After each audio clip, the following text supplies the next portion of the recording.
ملک کی کمک کرانی دا تمام یوم مرګي د مسلمانۍ نور مرګي په جلوس په شکل کې روان دي راغلي وایو اندر ارسل باهر كيف تسكي اندر كيف تسكي باهر بتروح الميجا جيني ميجي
ټول ته په دې مظاهره کې په خیر راغلي وي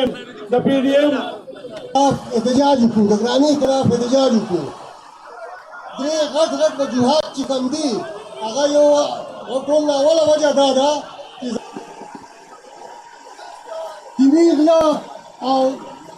نور هر قسمه غلا د سره راغلي دي دې دا خو دې د تغلو د ټولنې سربراه دی او دې نه حکومت چې دی هغې پسې د عوامو شفاف الیکشن په دې ټول حواله کړو دې نه بغیر نه ګرانۍ قابو کې راتلی شي مرګي په خپل ځای ودرېږئ سټیج ته نږدې راتلو کوشش وکړئ په خپل ځای ودرېږئ زما محترمو زه اوس په دې موقع انیلایزر درخواست کوم چې هغې په ګڼ تعداد کې دلته شرکت کړی دی هغې سره د ملګرو دلته راغلی دی چې هغې راشي د خپلو